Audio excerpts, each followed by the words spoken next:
In the name of the Father, and of the Son, and of the Holy Spirit. Amen.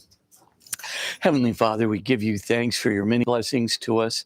The blessing especially, too, of the moral wisdom of the Catholic Church, the blessing of the gems that you have given us through your Son, the gems that keep us emotionally stable and healthy, and mentally stable and healthy, and relationally and maritally stable and healthy. We ask you, Lord, that we might just recognize it along with the preciousness of every single human life, and be able to preach this good news to the world, so that we will not continue a cultural and moral slide, but really find again the ascension back to hope and to true purpose in life.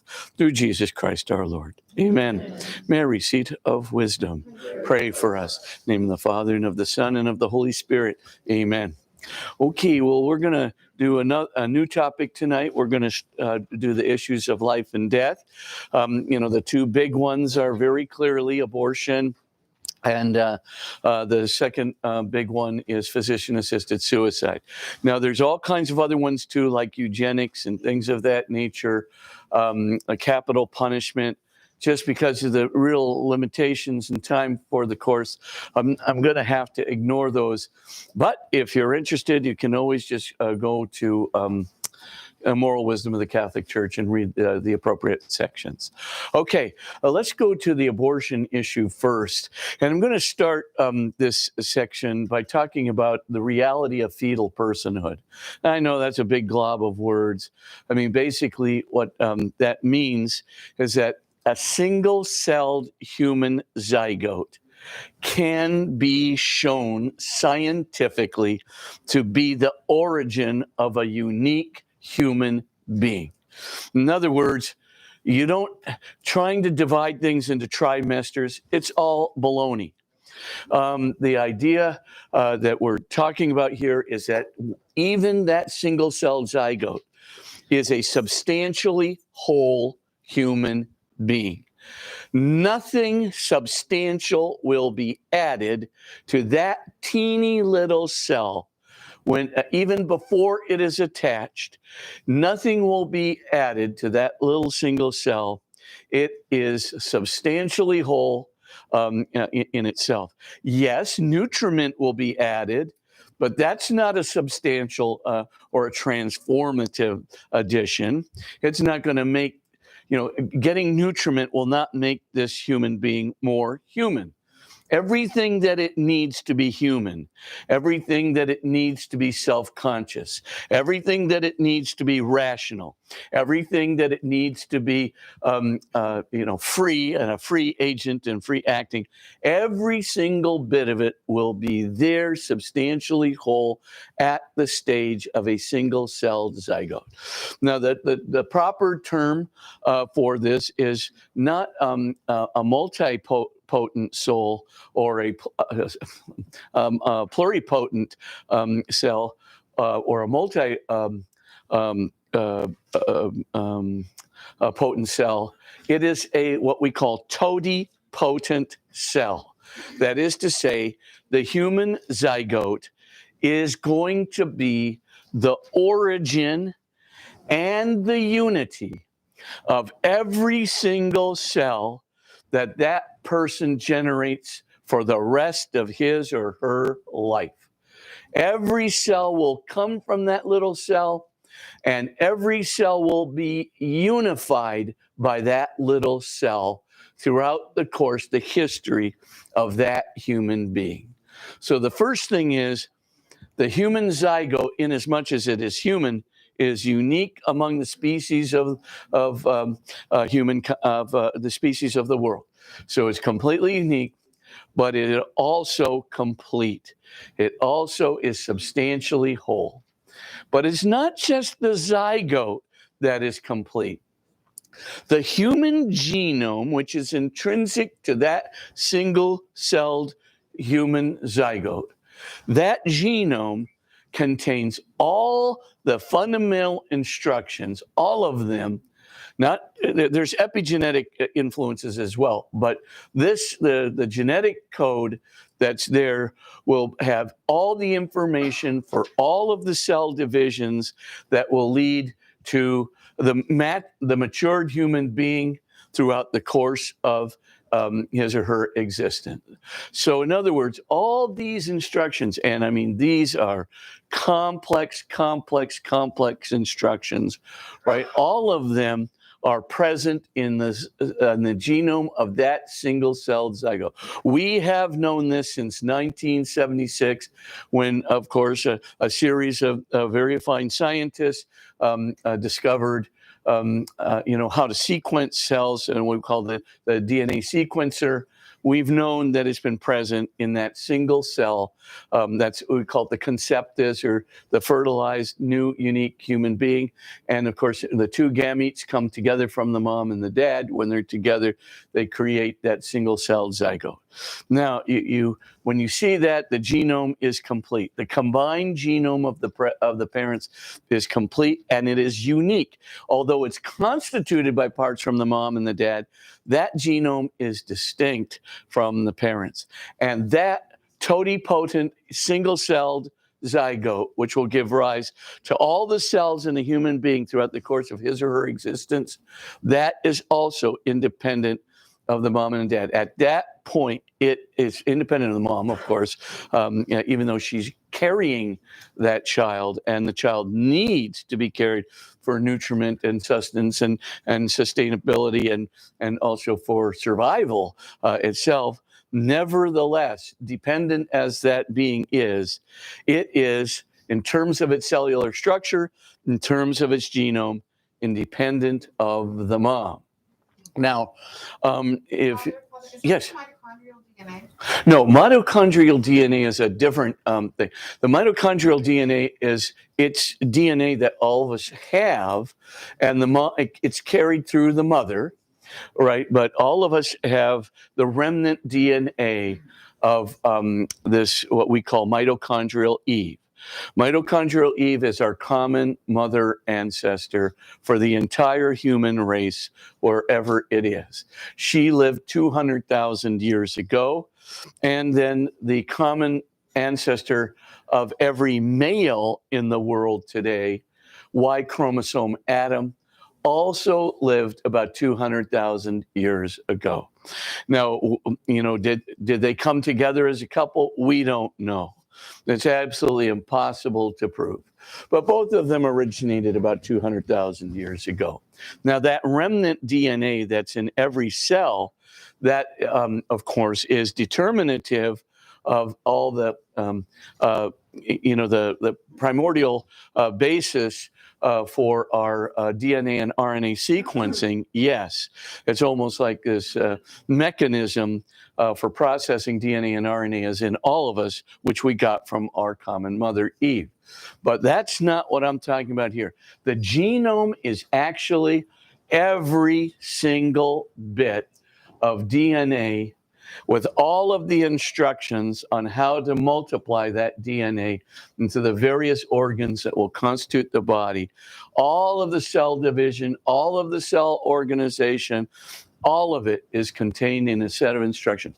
That DNA molecule, you look at it and you go, well, that's rather tiny.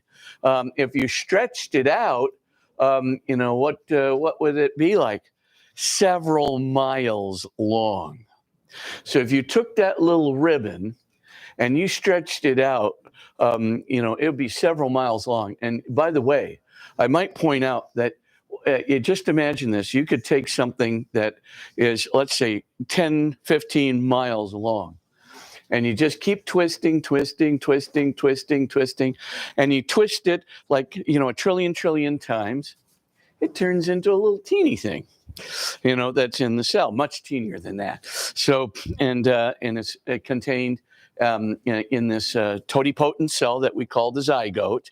And that's what's giving the instructions for all the cell multiplications that are going to take place. It's unique to humans?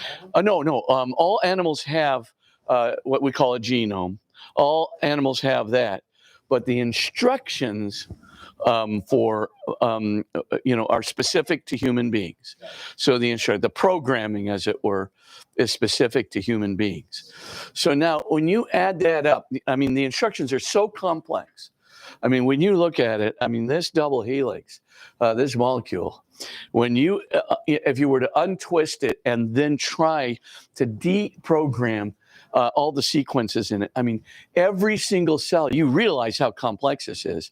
You know, this group is going to have to, you know, this set of proteins is going to have to develop before this set of proteins, which is going to have to develop before this, set of structures, which is going to have to develop before this organ, which is going to have to develop. You can see how complex it is. Somewhere in the neighborhood of a trillion different instructions that are there. And that trillion different instructions, as Francis Collins, the great father of the Genome Project, calls it, the handwriting of God. He just simply says, how are you going to explain this enormous, programming? I mean, this even, makes the old DOS programs that used to run our computers look like nothing. I mean, we're talking about, it's so complex. And it's so orderly. You can just imagine taking somewhere in the neighborhood of 100 billion different sequence steps, and then looking at, if you misplace this one, step with this step, or you put this cell division before this cell division, gonzo. The organism is gonzo. Something's going to happen. Something's not going to fall into place. I mean, it's so enormously complex. Let's just say it's 1 in a trillion chance that you could ever have the programming on that cell come out the way it does. And then the mechanism itself, that strand that goes down 15 miles, right? That itself is, again, 1 in a trillion, and then you keep multiplying this out. And as Francis Collins says, there's just no way you can possibly, life has existed on this earth for 3.9 billion years. And that's, basically a protozoa or a flagellum, some single-celled organism, right? So you look at that and you go, oh, 3.9 billion years. In 3.9 billion years, even if you broke that down into quantum perturbations, you would not even be at 1 trillionth of the number of seconds that is required in order to get a human genome for a human body, to do that. I mean, we're short on time. We need another trillion years to put together that genome by pure chance. There's absolutely no way. In fact, what's so interesting about this, if you didn't think God designed it, there's a guy named Thomas Nagel. He used to be an atheist, still kind of an atheist. He's kind of an atheist / agnostic these days. But anyway, Thomas Nagel wrote a book called Mind and Cosmos: Why the Neo-Darwinian Materialistic Explanation of Life is Almost Certainly Wrong. Because, of course, there's got to be an intelligence in that kind of programming. And there's got to be a super intelligence in that kind of programming to do it in 3.9 billion years. You got to be joshing me. There's just no way. Anyway, I just thought you might enjoy the mystery of it. But let's get back to the abortion issue at hand. The abortion issue, basically, if you put together that fully sequenced genome, and you put it together with that totipotent cell called a zygote, which is going to be the origin unity of all the other cells in the body. You put them together, that is a substantially whole human being. You will not have to add one single solitary ingredient, not one, throughout the course of that human being's existence in order to make it more human. It's fully human as is. All it needs to do is divide. All it needs to do is start that internal cell division. And as it goes through that internal cell division, it has to do it, as I said, with very specific instructions from that genome. Really complex, super organized, trillions and trillions of steps instruction. But if it does that, it's going to turn into a human being like you and me. And that's a good deal. Can there be defects in this? Yes. Can steps be out of place? Yes. And can these things cause death? Yes. Could it cause, what we call maybe a genetic challenge, that there might be a genetic illnesses, genetic difficulties with that human being? Yes, that could definitely happen, because of course, even though all the sequence steps are there, things go wrong.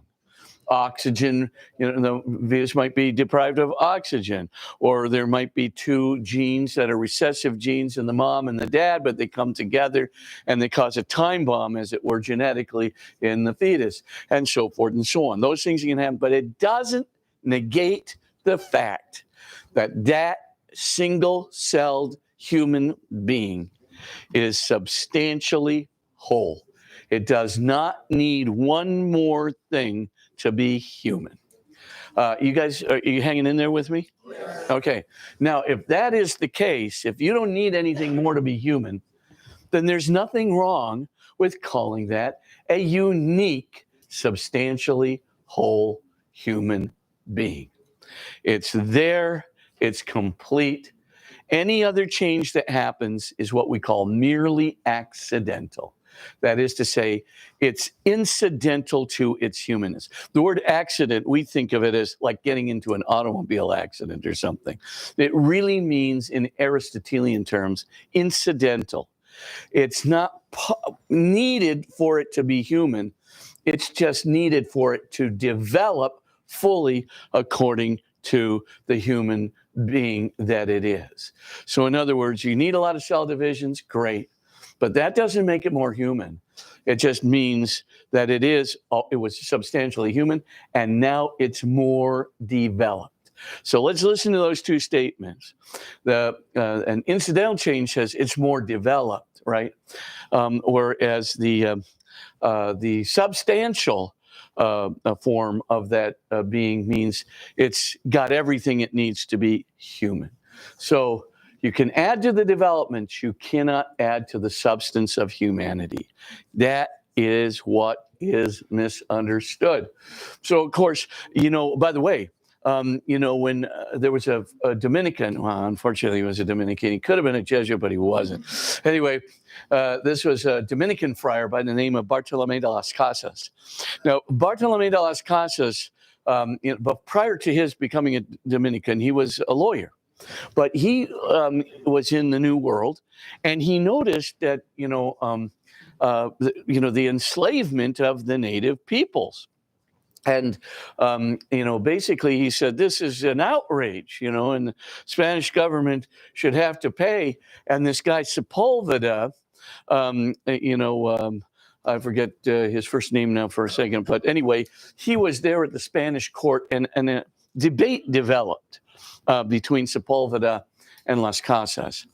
And Las Casas's basic argument was this, that those Indians were substantially complete human beings. In other words, they had the capacity in them, to do mathematics, the capacity in them to compose beautiful music, the capacity to build great cathedrals and a whole architectural array of buildings. They could actually build these huge arrays of camps and farms, and using technology. Everything was present for them to do it. The only thing they needed was education. That's it. You educate them, and it's like cell division. They're going to go. I mean, did you ever see that movie, The Mission?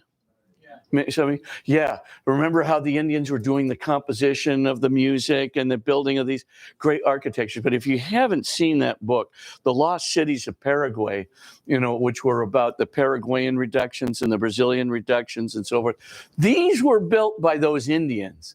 And they had printing presses and complex architecture and mathematics, which they mastered on their own. They, once they were educated, they were on the go. They were self-sufficient. They had the product. So Sepulveda is arguing, see, this group of Indians, they don't have our math. And they don't have our architecture. They don't have our music. They're centuries behind. And Bartolome de las Casas comes and he says, doesn't matter, because you give them a couple of years of education, and you know what? They're going to be just like you and me. It doesn't matter when they developed. It doesn't matter what the history of that development was, because that's merely incidental. The fact is, they have everything in them with some education, just like our kids need to be educated. Said Las Casas. Just like our European kids need to be educated. They need to be educated, and if you educate them, they turn out to be like European kids. And that was the whole point. Once that was established, Las Casas said, if that's the case, then the historical development is merely incidental. It has nothing to do with the substance of the human being. You cannot, on the basis of their development, you cannot say that they are subhuman. You must acknowledge that they're just as human as a European. Now, it was a brilliant argument. Of course, the Crown didn't want it to be true, but for all intents and purposes, and Las Casas did, at the end of the day, the Crown followed Sepulveda instead of Las Casas. But one of the most embarrassing things that ever happened, to the Spanish Crown. And later they recanted it and basically said, oh yeah, these native peoples have a soul just like you and me. Now, the point I'm trying to get to is there's the parallel with abortion. I mean, cell division, merely incidental. The substance is already there. All it needs to do is develop. The natives needed were education. You put the incidental together with the substantially whole human being, and voila, you have a human being. So let's take a look at some of these polls that have been done. I'm just going to, you can see the numbers for yourself. I think there was a poll there. Can somebody read the numbers? I think it was 96% international biologists. Was it like 5,700 international biologists? 5,570. Yeah, 5,570. About 96%, because of what I just told you about the substantial whole human being with the totipotent cell in the genome. 96%, yes. The origin of a new, unique human being is at fertilization/conception. And in the United States, a survey that was not quite multiple choice. It was an essay question that gave the biologists, some 4 choices, and you had to write an essay to justify which choice you had. But still, amidst that, almost 70%, 68%, clearly a supermajority of professional biologists in the United States said, yep, the origin of a unique, complete human being is fertilization/conception. So what does that mean in terms of philosophy of the law now? I want to get into the soul for just a second. You can't use this in a philosophy of law argument, the idea of a soul. But for kids, for example, if you're going to educate young adults or kids or something like that, you should tell them about the soul. Now, I have a book, that's called Science at the Doorstep to God. But I have, if you go to magicenter.com, free of charge, you can download module number 1 of what we call the essential modules. That's the medical and scientific proof of a soul. And what it is looking at all of, Magis. It's spelled Magis. Magicenter.com. And just go to the essential modules. Download module number 1. And there you'll see all of these studies of near-death experiences that are very good clinical studies that are published in peer-reviewed journals, right, of a soul. Now, if you look at that, the evidence for having a unique soul that will survive bodily death, the evidence is so overwhelming that the New York Academy of Sciences last year declared that that there was a very credible possibility that your soul, that is to say, your consciousness is what they call it, your consciousness will survive your bodily death. Your consciousness, independent of your dead physical body, will survive your bodily death. That is the result of a preponderance of evidence gathered from several really excellent longitudinal double-blind studies of the phenomena, especially the Parnia study in 2014 called the AWARE study. It now is really scientifically provable that your consciousness will very likely survive your physical body's death. Now, why is this important? Because, for Catholic kids anyway, or Christian kids anyway, you don't have to make the argument just on the scientific basis alone, on the basis of a totipotent zygote and on the basis of the genome. You can also say, you guys, there's a whole lot of evidence for a soul. And what's interesting, though, is in many of the case studies, like, did you guys ever see that movie, Heaven is for Real, with that little Colton Burpo and so forth? What's very interesting there, and in many other studies, it's not just Colton who saw this. Remember when he gets to heaven, his sister is the one who greets him. Remember that? And she comes and gives him a hug. And then she says, "Oh,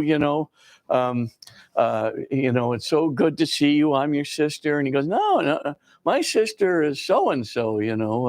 I don't think I know you." Then she goes, "Oh, well, I died, and in our mommy's tummy." So she says, and then I came to heaven.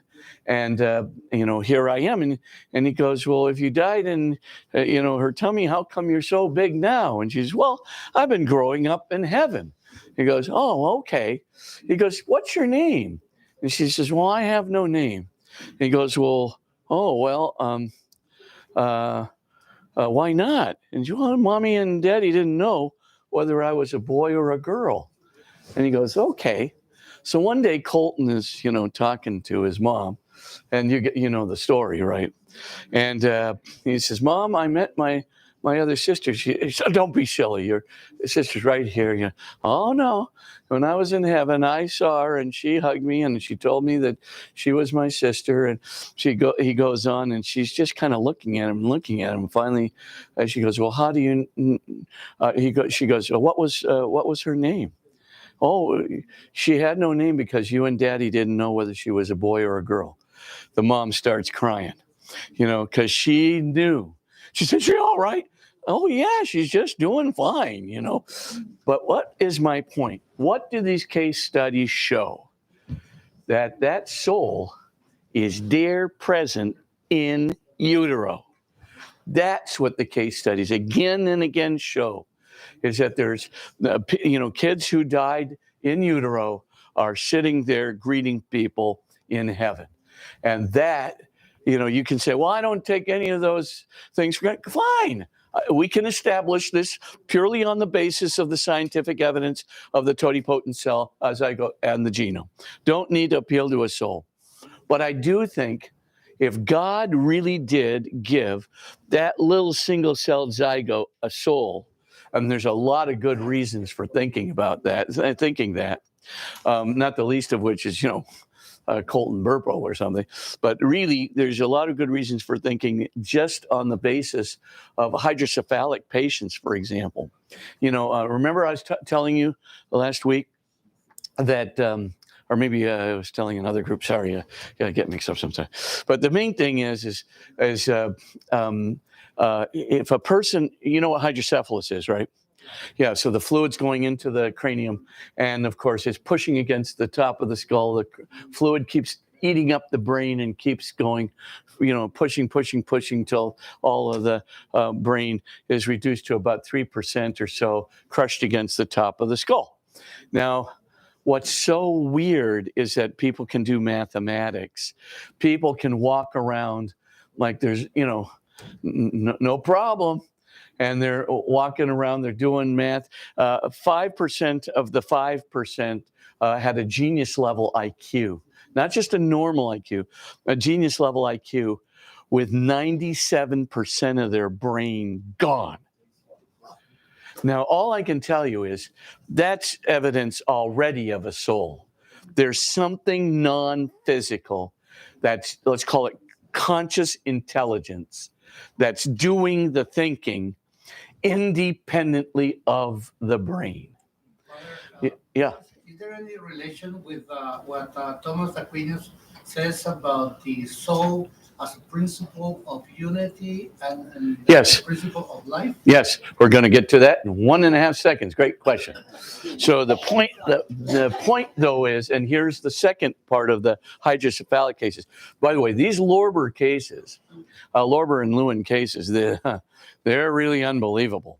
But the thing is if, however, you have a person, who's lost their brain, and you put in a shunt, right? You put a shunt in, so you drain off all that spinal fluid, and you keep it there. You know what the brain starts doing? Growing back. In the precise, do you know how complex a brain is? How could it grow back in precisely the way that it was? I mean, boy, if you want a sense of, having a soul that is somehow unified with a body, unified with the brain, so intrinsically there. The soul is doing the thinking, and then you put the shunt in, you drain off the spinal fluid from the cranial cavity, and then, of course, the brain starts growing back according to instruction. You go, what's causing it?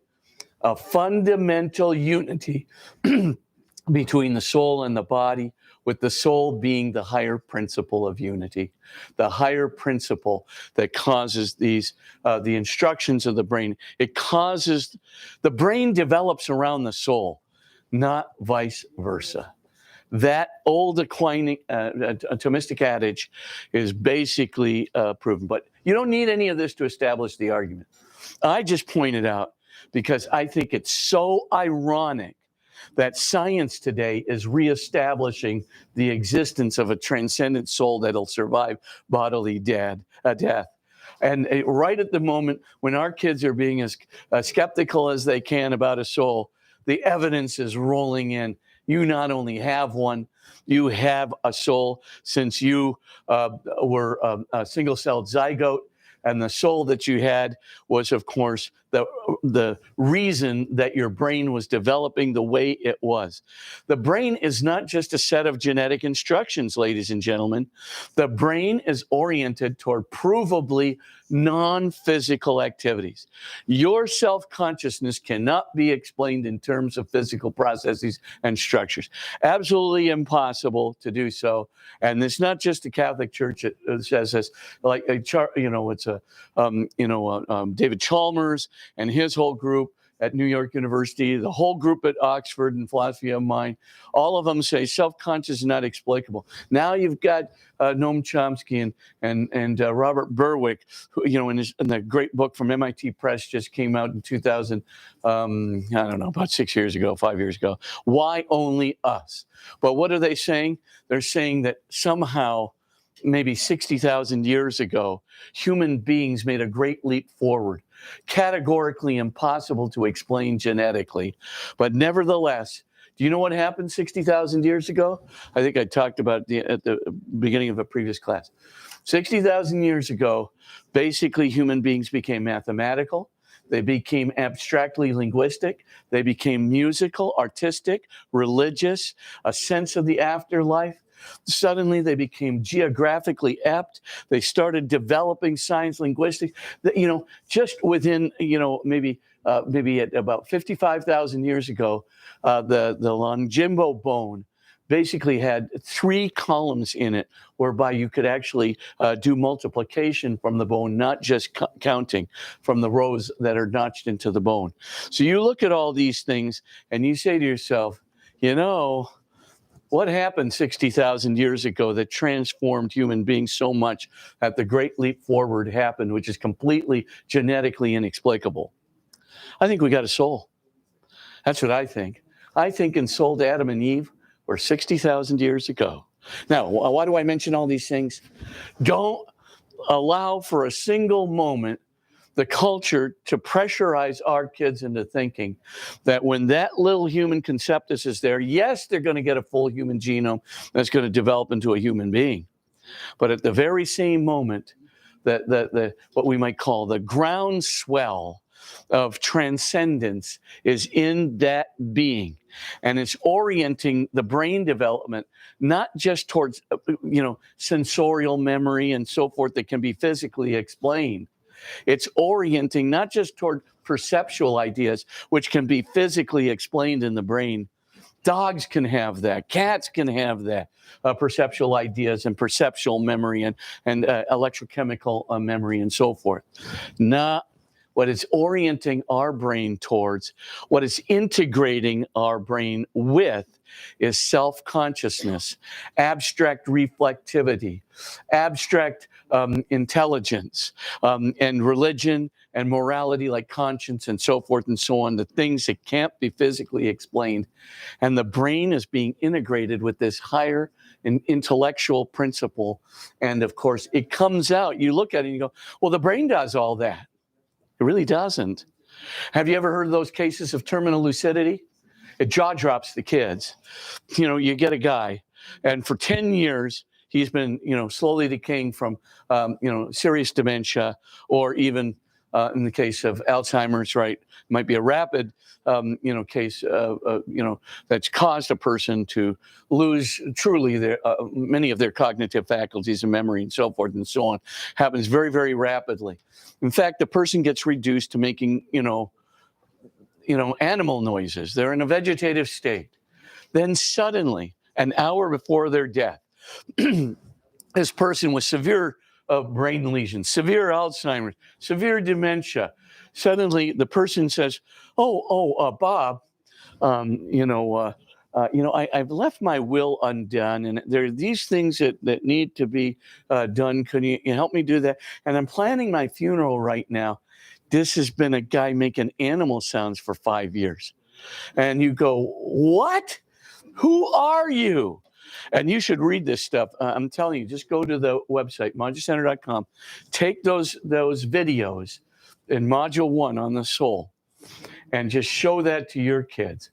Because Rudolph Tanzi at Harvard University just said, we have no explanation for how this can be done with the physical brain of that Alzheimer's patient filled with amyloid plaques. Have no explanation whatsoever. But 1 hour before death, there they are talking to you about religion, talking to you about God, talking to you about funeral, talking to you about their will, whatever it is. They know they're going to die. They tell you that, I heard you, by the way. Thank you for coming over and visiting me. And of course, these doctors, as Rudolph Tanzi says, all they can say is, who are you?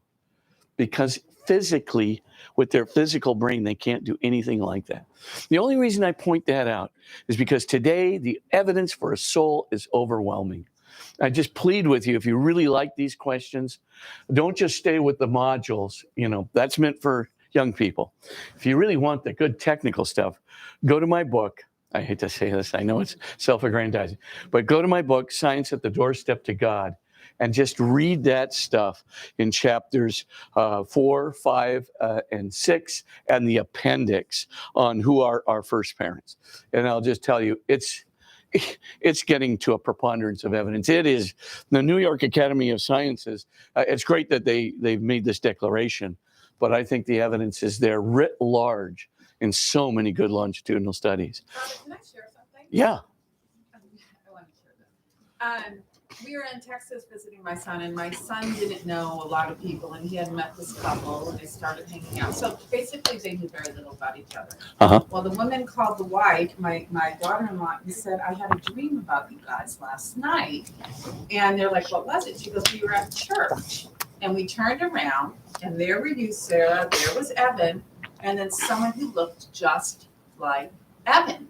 Mm-hmm. And I'm like, wait a minute, there's two of you? And she's like, I didn't understand. She goes, it's like two of you, identical, 6'3", both of you, just there. Uh-huh. And he was just smiling, looking at Evan. Yeah. And Evan goes, I had a twin. My mother lost it when she was 8 weeks pregnant. And isn't that the freakiest thing? When he called me, I started crying. Because I thought, oh my gosh, you know what I mean? It was just one of This those stuff is Yeah. cataloged by the University of Virginia Medical School Department of Perceptual Studies. But it literally, these things happen all the. I mean, it's a great example. You know. I can contribute. I had a near-death experience. Uh huh. Yeah, and I was dead for some time. Yeah, 2-3 minutes. Had, Mhm. I could see, I could hear, Mhm. and I was able to recall and remember what happened in between when I came back and when I died. Yeah. It was pretty wild. Oh, no question. I mean, like you and about 30,000 others. I mean, no kidding. I mean, the veridical data is overwhelming. That's why the New York Academy of Sciences, who just 10 years ago would have never, proclaimed, that you could prove the existence of a transphysical soul that will survive bodily death. They came out and said there's a real credible possibility of it. Yeah, and Yeah. the memory was just like we have one from this class. Yeah. It was as pure as that. Yeah. Oh, yeah. Absolutely. What's your name? Is that Tom? Oh, yeah, sorry. I thought it was, but just the blind guy got to check. So the main thing is well, this is fantastic. I mean, honestly, we could do this, and there is a lot of evidence. But just take a look at those the formal studies of it too in Science at the Doorstep to God, Chapter 4. Father, there's a movie, kind of like a documentary. Yes. Came out about a month ago called Life After Death. Yeah. And these are scientists. Yeah. Not Catholic or Christian, and they Yeah. say it's got to be the soul. Yeah, it really is. And I mean, honestly, the number of studies and the number of scientists involved in this in the New York Academy of Sciences study, they're just, I mean, we're dealing now with hundreds and hundreds of them. And have you ever wondered, by the way, why are 76% of doctors believers in God or a higher transcendent power? Why are 73% of doctors, why do they believe in miracles past and present? Because they see these things all the time in their practice, and they have seen naturalistically inexplicable miracles in their practice. Now, I know I diverge from this. I'm teaching another course with, I think, you guys and other deacons after the spiritual course. And that other course is on apologetics. So if you want to get into that course, I talk about all this stuff. How do you bring a young person who we know right now 42% of our young people will leave not only the Catholic Church, but belief in God altogether because of the mistaken impression that science has disproved God. I can tell you, and you give these 6 modules to any kid who's in 8th grade or higher, I can convince that kid utterly.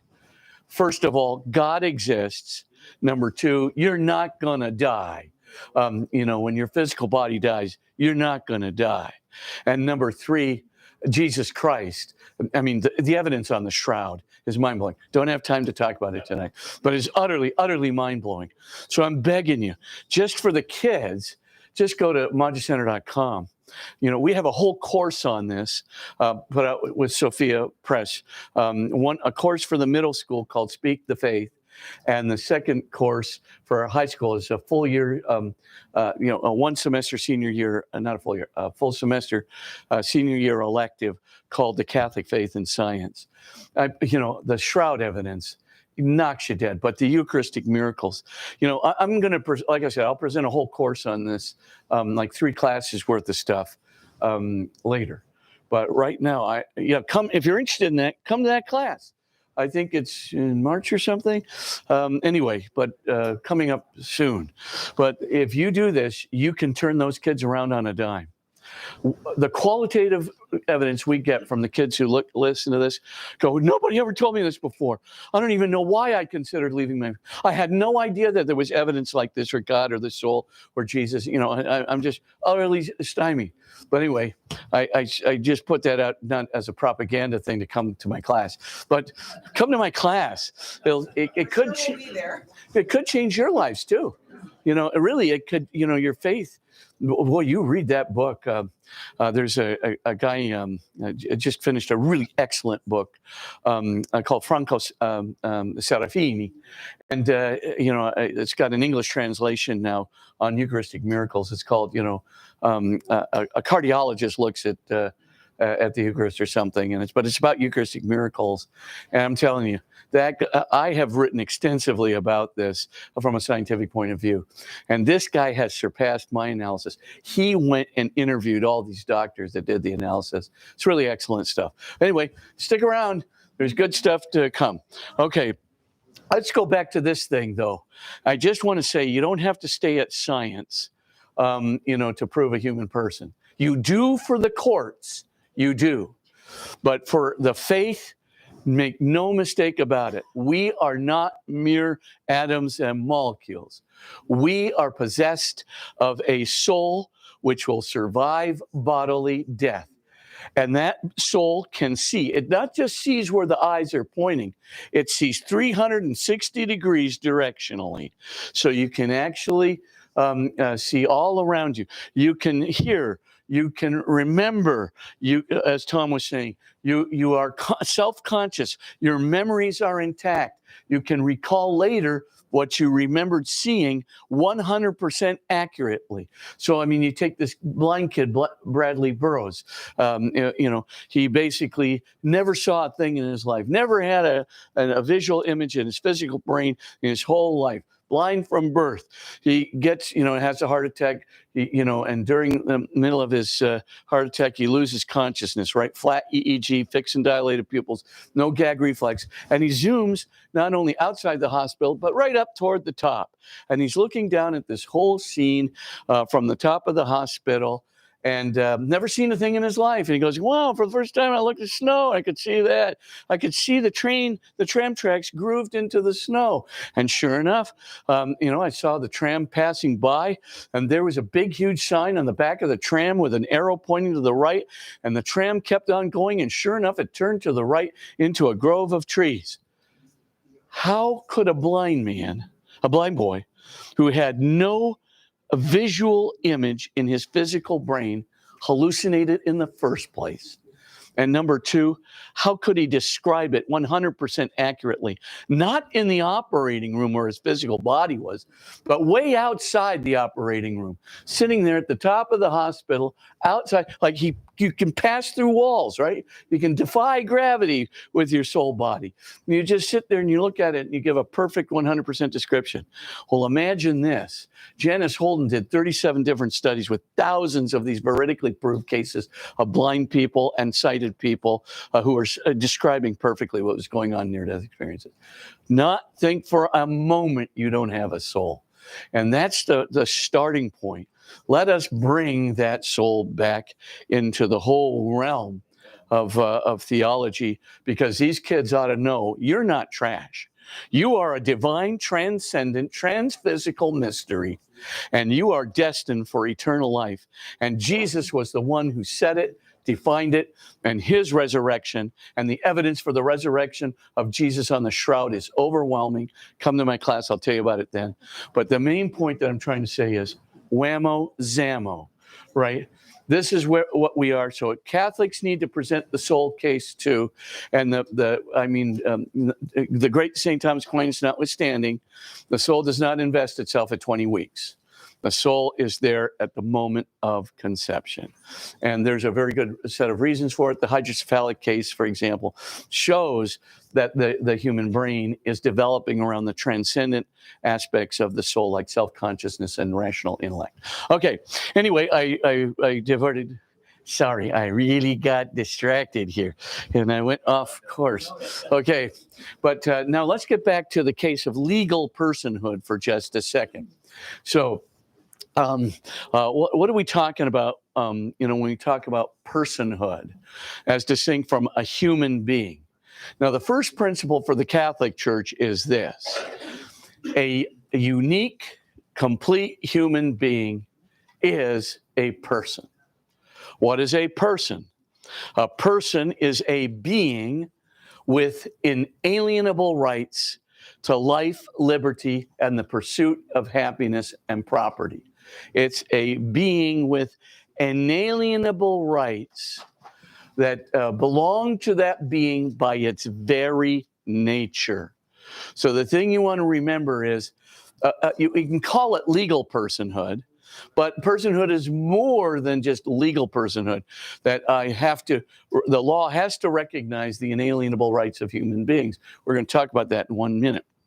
But the main thing to notice is that if you have a human being, a substantially whole human being, by definition, minimum justice for that substantially whole human being, minimum justice is that they have to be, you cannot impede or destroy its ability, his or her ability, to act like a human being.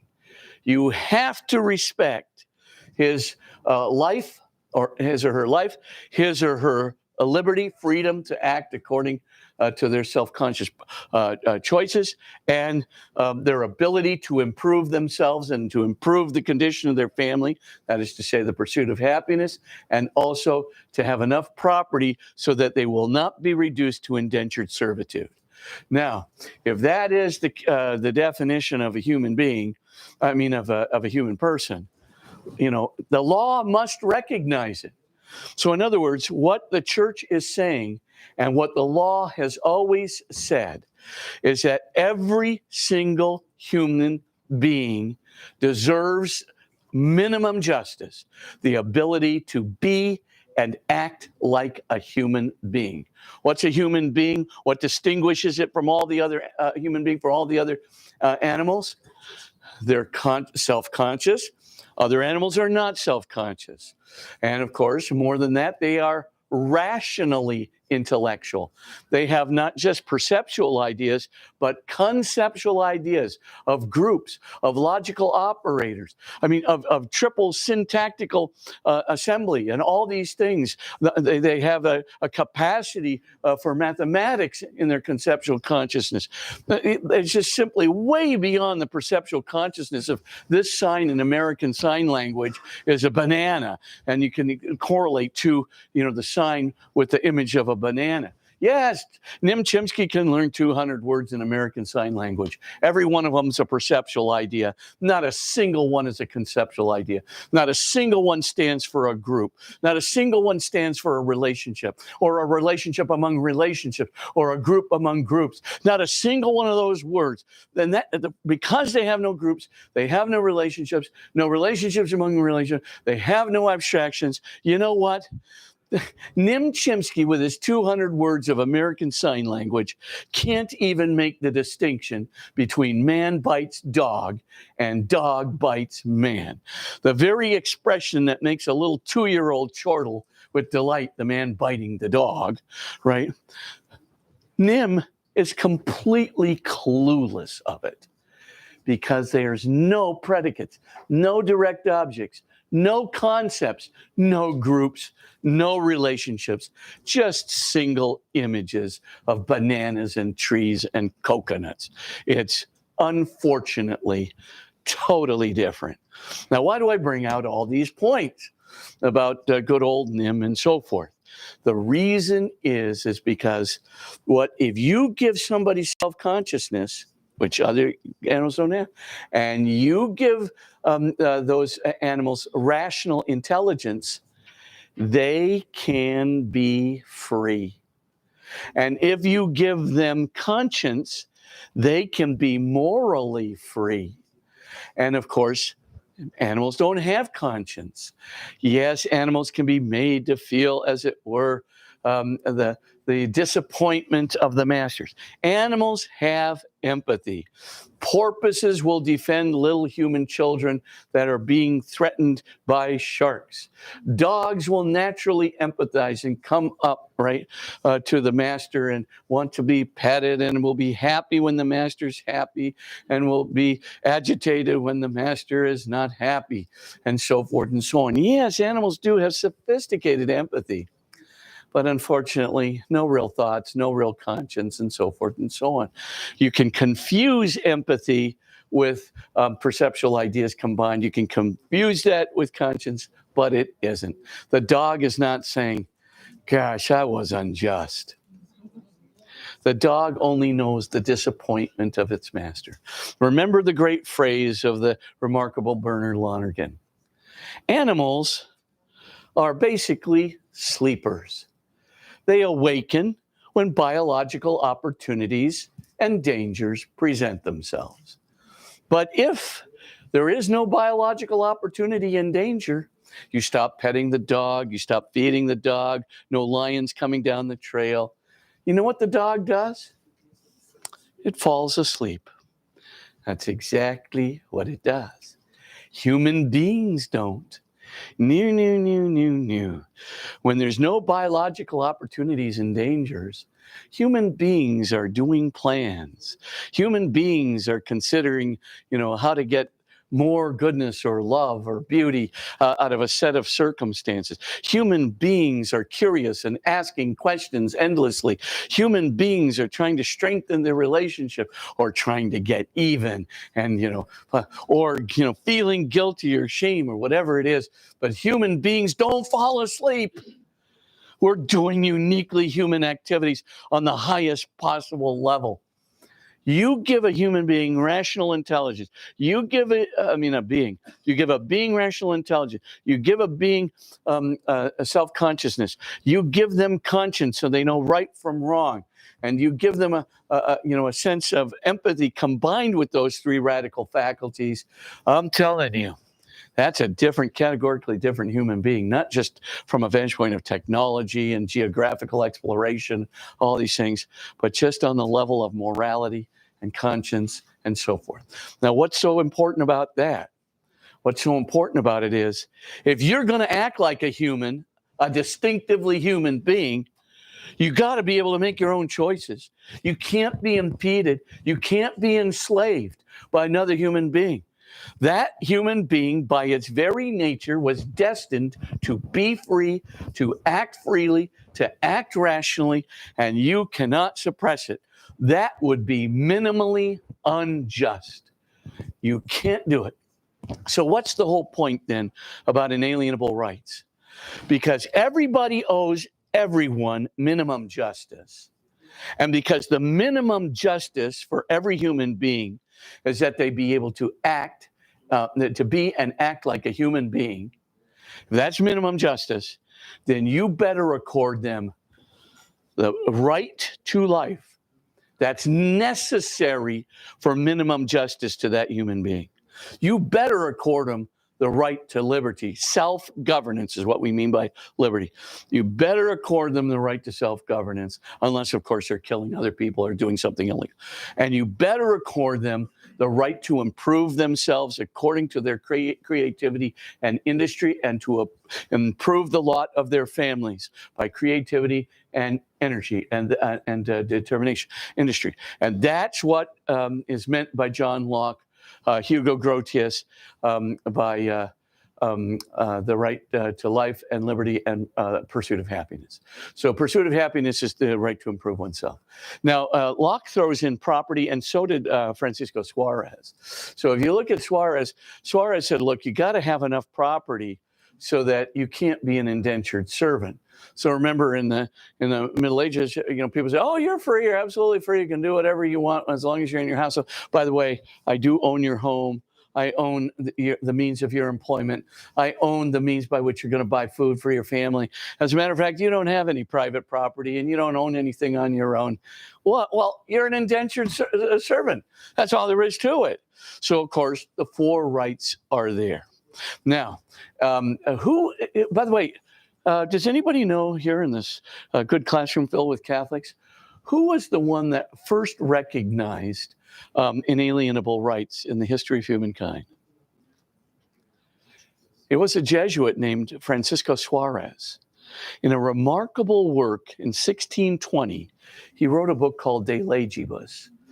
John Finnis calls it, the watershed of inalienable rights. But this is the argument that Suarez made. He says, I don't care if you have a human being. I don't care if the human being lives in Latin America, Antarctica, in Europe, China. It doesn't matter. Every single person that has the capacity for self-reflectivity, every human being, that's to say self-consciousness, every human being that has rational intellect, like those Indians that Bartolomé de las Casas was trying to defend, every one of them has to have minimum justice. By their very existence, by their very nature. We'll get to the point of this in just a moment. And if that minimum justice belongs to them by their very nature, then their life and their liberty and the pursuit of happiness and the property needed to not be an indentured servant, all of that is required for them to be and act like a human being in justice. It belongs to them by their very nature, by their very human existence. Now, here's the deal. Here's what makes this whole thing click. This is what automatically Hugo Grotius, the great father of international law. Hugo Grotius is reading Francisco Suarez's work on De Legibus, on the laws. And in it, he looks at that thing on inalienable rights. He goes, oh my gosh, this is exactly what's going to prevent the tyranny of the majority. And then John Locke reads Hugo Grotius's treatise, and he goes, oh my gosh. And he writes a book called the Second Treatise on Government, which starts off with the inalienable rights of every human being. And then Thomas Jefferson reads Locke and Hugo Grotius, and he puts it into the Declaration of Independence. We hold these truths to be self-evident. You'll see why he says this. He's a genius. That guy's a genius, I'll tell you. And of course, he says, we hold these truths to be self-evident, that all human beings are created equal and endowed by their Creator with the inalienable rights of life, liberty, and the pursuit of happiness. Now, why does Jefferson phrase it that way? Why does John Locke, put the inalienable rights at the beginning of his Second Treatise on Government? Here is why. Because there's two kinds of rights. There are intrinsic rights. That means they belong to me by my very existence. They belong to me by my very human nature. And then there are extrinsic rights. Extrinsic rights don't belong to me by my very nature. The state that I live in, like the United States of America or England or whatever, that state that I live in declares by constitutional authority or some governmental authority that all of its citizens have those rights. Now, here's the deal with extrinsic rights. Because the state declares them to exist, what can the state do in the case of war or something else? They can say, well, they don't exist right now. We're going to suspend the right of free press. We're going to suspend the right of this or that. They can suspend the rights that they have declared. But with an inalienable right, the rights don't belong to the state. They were not there and not declared from the very beginning. They belong to each and every one of you in virtue of the fact that you're a human being with the capacity of self-consciousness, rationality, and freedom, and conscience, and a lot of other stuff. That belongs to you. And because it belongs to you by your very nature, guess what the state can't do? Declare them out of existence. Inalienable rights are untouchables. The state cannot suspend them. They can only suspend them in particular cases of people who have committed serious crimes. In other words, as John Locke put it very humorously, my freedom to swing my fist stops where your nose begins. Now, if that is the case, then if somebody is going around annihilating the inalienable rights of other human beings, the state can throw them in the slammer, or even in the state's view, force capital punishment upon them. Capital crime deserves capital punishment, says John Locke. So the main thing, though, is this. I'm not saying I'm in favor of it. I'm just saying this is how political thinkers think. But the main thing that's very clear here is you cannot declare for a human being who is innocent, an innocent human being, you cannot declare that an inalienable right doesn't exist. All right. Now, are you guys still following? Okay. Now, if that is the case, and that's what our whole country's built on, By the way, let's look at Mr. Jefferson's very fine thinking here. We hold these truths to be self-evident. Why did Jefferson phrase it that way? Can anybody tell me why he would have phrased it that way? Because if it's self-evident, we don't need the state to point it out. We know this to be true, that all human beings are created equal and are endowed by their Creator with these inalienable rights of life, liberty, and the pursuit of happiness. Now, what does Jefferson do once he's established this in the Declaration of Independence? He says, any state which summarily violates the inalienable rights of citizens, that state does not deserve to exist. Because, of course, as St. Augustine said many years ago, quoted by every single person who involved in civil disobedience throughout the course of history, an unjust law is no law at all. And an inalienable right is minimum justice. So if you declare something as a law, like we're going to treat Martians as subhuman beings when they are rational, self-conscious, and free, you're going to treat them like animals, then you can say, aha, that's unjust. It's summarily unjust. That positive unjust law is no law at all. It has no binding force. It has no authority. Guys still hanging in? Okay, now if that is the case, Jefferson says, now let's take a look at jolly old England. What are they doing to us colonies here? And as you can see, he's going to establish the case that the English people are summarily causing servitude and slavery, right? They're bringing, without representation, they're bringing a kind of slavery and penalties upon people just because they're Americans. And furthermore, they've killed a lot of people unjustly, and they've done this and that and the other thing. And therefore, he says, there comes a time, right, in the history of nations when, a nation can declare itself no longer bound by that unjust authority. That's why the Declaration of Independence is so ingenious. Jefferson says, hey, I don't have to explain to you by precedents from the English law why the United States colonies are going to revolt. I'm just telling you. The more England goes around violating the inalienable rights of people, the more they are passing unjust laws. And the more they are passing unjust laws, which violate rights that don't ever belong to them, never belong to them. The state can't declare them out of existence. Therefore, that's an unjust state. And nobody has to follow an unjust state. Just like unjust laws are no law at all, unjust states are no state at all to us. We're declaring ourselves independent. Goodbye, Britain. Genius, right?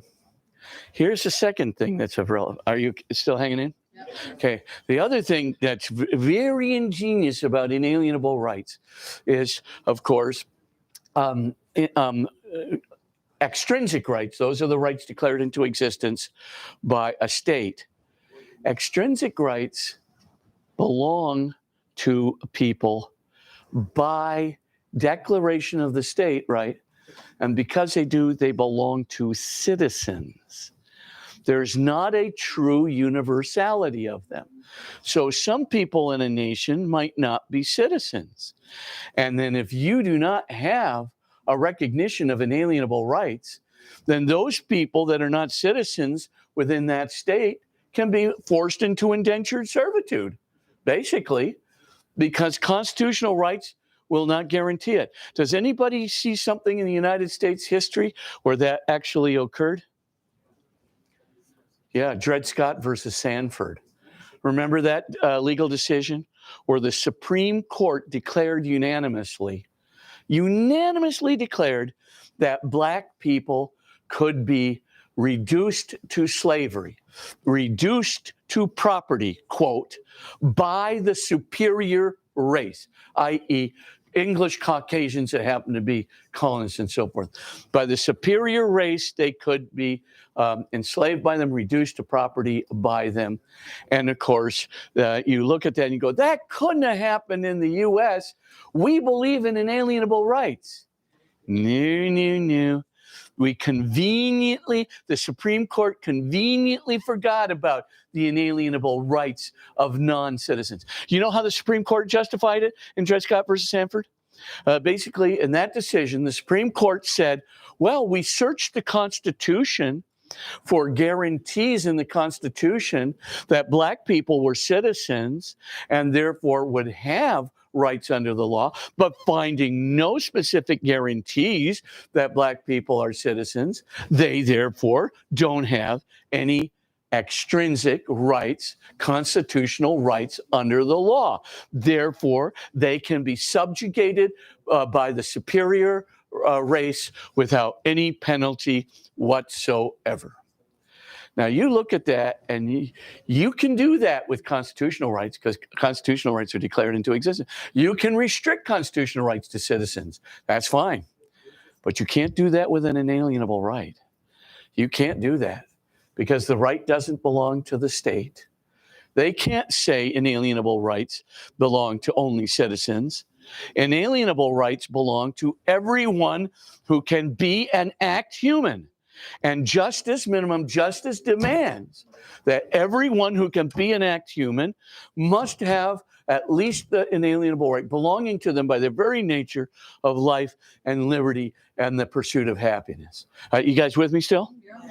And now, if that is the case, then that Roe v. Wade decision, I'll talk about the Dobbs remedy in just a moment. There's still much more to be done. We as Catholics have allowed ourselves to be shoved around and shoved around and shoved around. All I can tell you is, Dred Scott was passed on the same basis as Roe v. Wade. Roe v. Wade said, hey, we looked around, see if there was any constitutional guarantees for preborn children. No, there wasn't. Even though the common law for the last 300 years has always held that preborn children were human beings. And even though an inalienable rights argument can be now justified scientifically without any, right? The human zygote, the totipotent cell, and they'll give rise to all the other cells, and the genome is complete right there. That being is a substantially whole human being. You don't need to add a thing to it to make it human. Now we can prove scientifically it's a human being. An inalienable rights argument can be made. And all I want to say is, I know politically right now, it's hard to say, the candidates to say, abortion is a horrible thing. It is the killing of an innocent. It is the killing of an innocent. It is the killing of a scientifically provable innocent human being.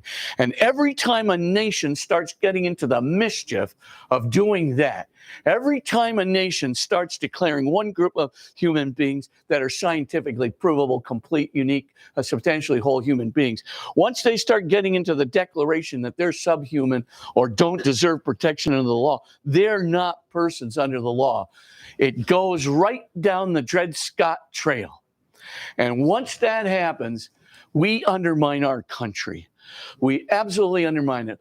We basically say, hey, we want to respect the inalienable rights of every person, regardless of whether they're a citizen or not, regardless of whether their rights are guaranteed by our little piece of constitutional paper or not.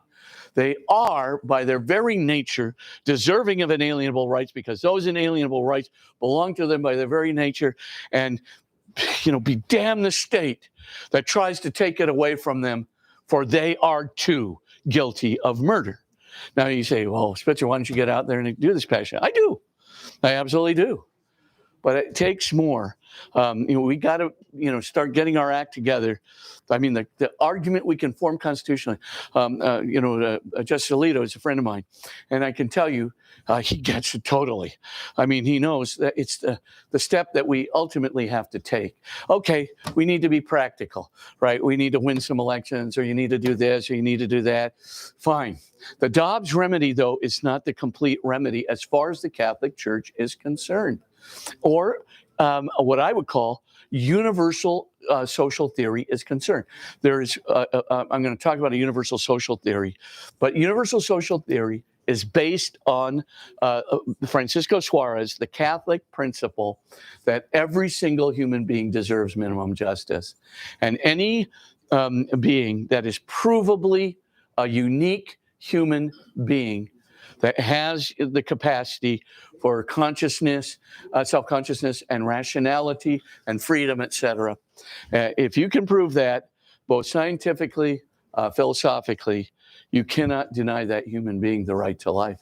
You cannot sanction the murder of that innocent human being. You cannot do it. Spitzer, Yeah. what about the Unborn Victim Act, the Violence Act of 2004, that says you cannot attack somebody or murder somebody who's pregnant and kill the baby, or you will be charged with murder? This. What's the difference? Oh, well, the difference is the hypocrisy of the courts. How can you have 5? By the way, there's 5 exceptions. That's 1 out of 5. I mean, we've known. Do you realize that a fetus has the right to inherit? Do you know that? The fetus also has a right to sue for damages if you do something that injures them in utero. You keep going. There's so many inconsistencies in the law. You have to just say, what's wrong here? I'll tell you what's wrong here. Sophistry. That's what's wrong here. Sophistry means you're playing little language games and little legal games. But I'll tell you, there's so many, legal arguments that are just so wrong in this thing. Let me just, by the way, I wrote a book called Life Principles, a philosophy of the pro-life movement. Now, in that book, that was another book. The book I want is 10 Universal Principles.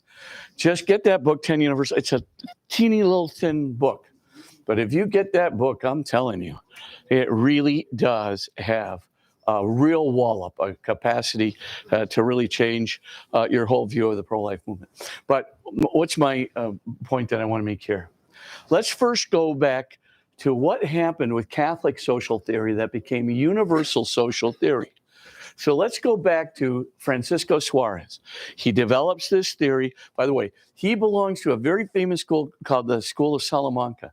Never given credit for the incredible achievements that school did in terms of human personhood, in terms of philosophy, in terms of capitalist economics, free market economics, et cetera, et cetera. The School of Salamanca was way ahead of its time. Well, Francisco Suarez was one of those guys that was in the midst of that, the Salamanca school, so-called. And anyway, he comes up with this doctrine. It just so happens, as I said, Hugo Grotius, the father of international law, reads it. But it just doesn't stop there. Because Grotius sees this isn't just Catholic. This applies to everyone. And the same thing holds true with John Locke, who got it from Grotius, and Thomas Jefferson, who got it from Locke. But it didn't stop there. It finally winds up through the aegis and the agency of Jacques Maritain and other thinkers. It winds up in the United Nations Declaration on Human Rights. That's where it winds up. It now becomes a universalistic set of principles that is enshrined in the United Nations Declaration. And it's no longer Catholic. Basically, the world has, through the secular justification of these principles, the world has baptized Catholic social theory into its own universal secular social theory. And that's how we can make the argument in the future. Because, frankly, inalienable rights are not a toy for the state to dispense with as it wishes. Basically, inalienable rights belong to every human being. And just as Jefferson saw that he could sever the connection with England legally for the injustices that they were perpetrating against the freedom of U.S. citizens, so also the indignity of abortion in any respect, that can also be proven to be a violation of inalienable rights of not just citizens, but the inalienable rights of innocent human beings who deserve minimum justice under the law. To do anything less is to undermine the good authority of the state, because it's an unjust law, and to do otherwise, of course, annihilates the possibility of inalienable rights as distinct from constitutional rights. You can't treat inalienable rights as constitutional rights. Now, what about the Dobbs remedy? Well, the Dobbs decision, Dobbs versus Jackson women's health claim. or Jackson Women's Health Clinic. That decision is a very good decision as far as it went. Sam Alito, who wrote it, just Alito, who wrote it, basically that fellow was remarkably, pragmatically sage. He knew trying to make a natural law or an inalienable rights argument, he knew it's beyond the capacity to do in the reversal of Roe v. Wade. So what he did was ingeniously go back and throw the whole matter to each state. Basically, it became a states' rights thing, and that's fine. I mean, that's where we stand right now. But we're going to have to do a lot of work. And like this state is not going to recognize the inalienable rights of the unborn. I mean, this state is just like the state of Mississippi right back at the time of the Dred Scott decision. It's just like those states that declared their states' rights so that they could intentionally treat human beings that had the capacity for self-consciousness, rationality, and freedom and morality, to treat them like chattel, movable property. That's exactly what happened. And the Northerners, of course, were outraged. And the Southerners said, we need this to be done. And of course, they got their wish. But just remember, justice has a way of coming back and biting you right in the leg. And when it does, we've got to make sure that it does. But we're not going to let this country go down the drain and conveniently forget the inalienable rights of citizens, even if they so happen to be dependent on their mothers in a preborn state. No. They all have to develop. Just because the quote-unquote slaves were dependent on their slaveholders didn't make their slavery any more just. And that's where I'm just going to leave the argument right now. I think we need a lot of homework. We got to do a lot of remediation to get back the inalienable rights that our country was founded on, literally founded on, in the Declaration of Independence. That's where they are. Oh, by the way, can anybody tell me why inalienable rights don't show up in our Constitution? Why do the inalienable rights show up only in the Declaration of Independence under the rubric? They're self-evident, yes. But why did the founding fathers, well, there were some people who didn't want to do this among the founding fathers, but why did a majority of founding fathers say, keep the inalienable rights out of the Constitution? Why didn't they put it along with the other Bill of Rights in the Constitution? Because the Constitution is what the government can't.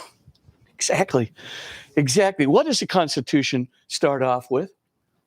We hold, right? Or do as not these truths to be self-evident. We, the people of the United States, declare. Aha! You are correct, sir. That is exactly right. So if you put those inalienable rights into the Bill of Rights in the Constitution, that would imply that the inalienable rights were declared into existence by the Constitution or by the state. They weren't. They were in the Declaration of Independence as self-evident, and so very, very remarkably, they just basically said, no way, Jose. So, I mean, they basically pointed out very, very clearly that the inalienable rights are only mentioned in one place, the 14th Amendment. Why is that?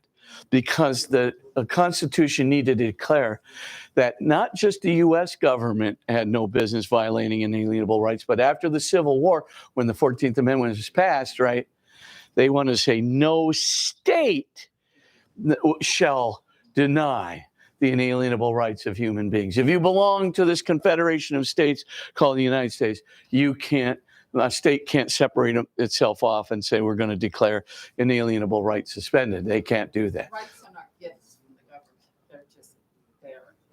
They belong to you by your very nature. Exactly. Anyway, I know I went on and on and on like a crazy banshee here, but hold on. I want to do physician-assisted suicide. It's already 8:30. Do you guys think you could get some? Can you get some food for 7 minutes and or something, and then come back so I can at least? But you get the point, more or less. Good.